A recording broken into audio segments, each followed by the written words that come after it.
What else would you look at? Let's say we have a woman who's had maybe one, two miscarriage, really struggling to conceive. Sounds like this was you. You've been that woman. What Mhm. do we do next? And why is the thyroid so important? Because from what I heard about your story, you also had an underlying autoimmune issue. Can you tell us more? Yes. So T3 uptake, which most conventional doctors never test. I've really never seen a T3 uptake on any conventional labs that walk into my office, but that tells you how your sex hormones are affecting your thyroid. Because remember, we're all in an endocrine system. In our endocrine system, we have our thyroid, our adrenal glands, and our sex hormones. So all of those interact with each other. So it's really important that we're all in harmony, that we're in balance. So when we see a T3 that's very low, we will see an imbalance of hormones typically.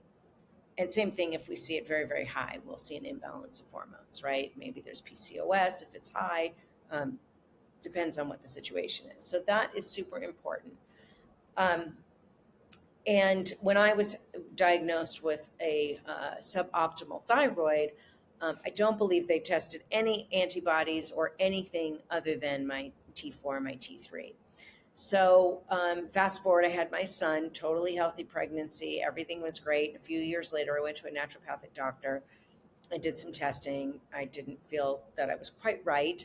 I didn't have tremendous symptoms, but I went to go get labs done, and they told me I have Hashimoto's. And I said, Hashimoto's, what is that? And basically, they said, well, we're out of time, so I'm so sorry, you'll have to make another appointment. Literally, is what happened. So I did all my own research on Hashimoto's. And so now I would knew that here's my thyroid and it's in the state of attack. My body's attacking my thyroid. So I'm like, okay, we're out of control here. What is going on?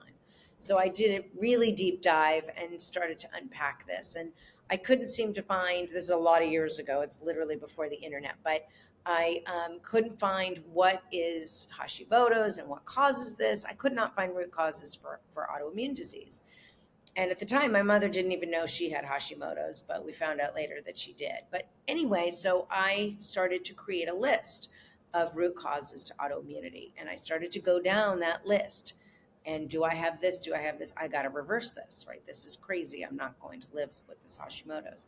So a third of it is genetics, right? So my mother had it.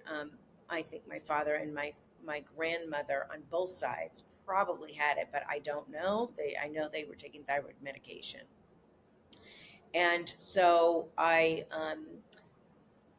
so a third of it is genetic. So I had that genetic. Then another major part in autoimmunity, well, any autoimmunity, not just Hashimoto's, is um, leaky gut.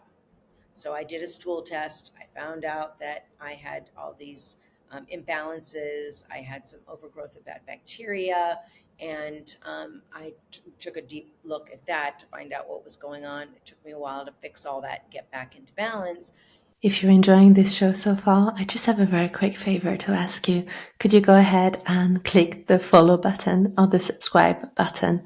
It would mean so much to me and it would really help to grow our show so that we can enhance the production, we can bring you the best possible guests, and we can have the most amazing conversations. So if you haven't already done this, please take a moment today to go ahead and click the follow button or the subscribe button. Thank you so much.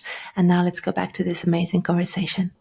And then there are things that also will cause it, like MTHFR that we just talked about, a deficiency in vitamin D, a virus. There are lots of viruses that will cause an autoimmune, and we have viruses that live dormant in our bodies. Something can happen, a tragic event or a very stressful event, and we move or a divorce or a death or something like that, and that can trigger autoimmunity.